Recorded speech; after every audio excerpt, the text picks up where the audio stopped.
When was the last time you changed your mind about one of your deepest held core beliefs?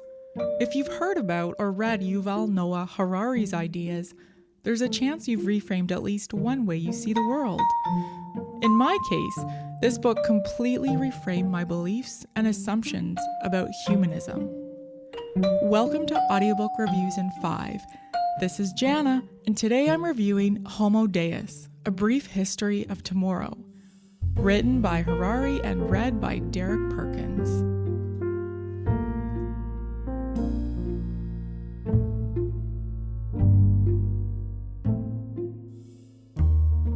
This is a rare example of an audiobook I've listened to more than once. I'm on my third go, and I still marvel at Harari's uncanny incisiveness.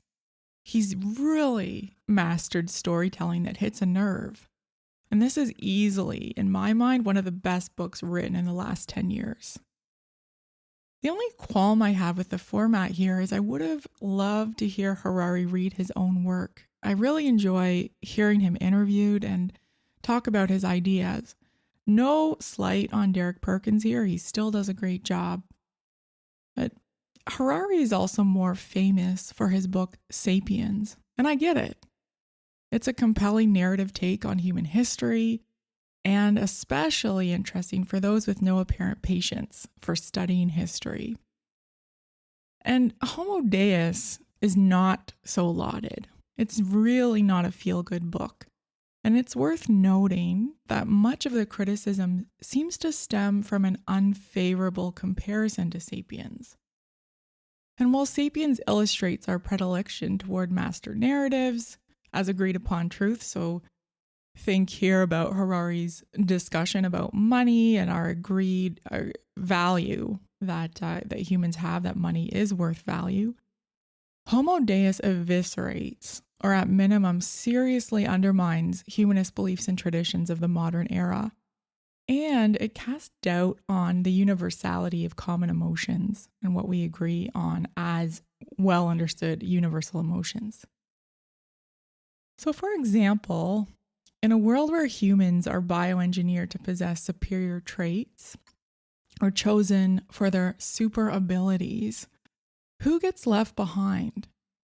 And here Harari compares our present selves with Neanderthals lost on Wall Street.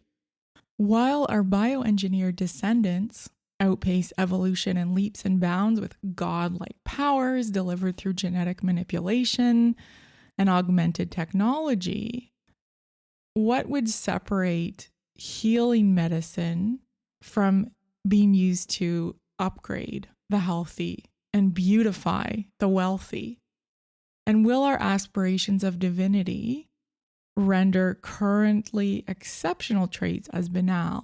So think about how even in the last 60, 70 years, a technology like braces has changed our expectations of how people look and what we consider as exceptional teeth. It's super simple, but this is actually where the going starts to get tough for many listeners, with some fairly bleak examples of how humans use animals and how our godlike aspirations depend more on bioengineering than on any intrinsic human qualities or any projected evolutionary accomplishments. So in other words, that we are looking to jump over the evolutionary speed, which of course takes thousands and thousands of years, by manipulating genetics. And listening to Homo Deus, as I mentioned previously, made me rethink my own education in the so-called humanities and what it means to place human life above all else. Now, Harari is a little extreme here. He conflates or compares, in some cases, the humanities or humanism with the worship of humans. And I know that's not a universally accepted definition.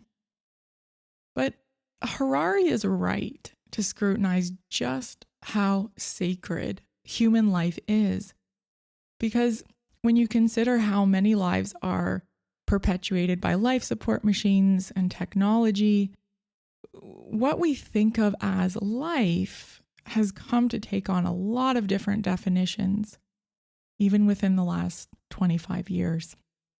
This is all incredibly hard to digest, and none of it makes for easy answers.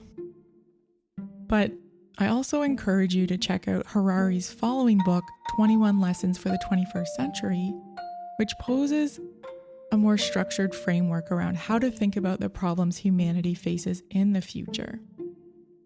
Overall, this is a book that I recommend to almost everyone. I've listened to it now 3 times. I think the ideas are just as relevant today as when the book first came out, and I hope you enjoy it.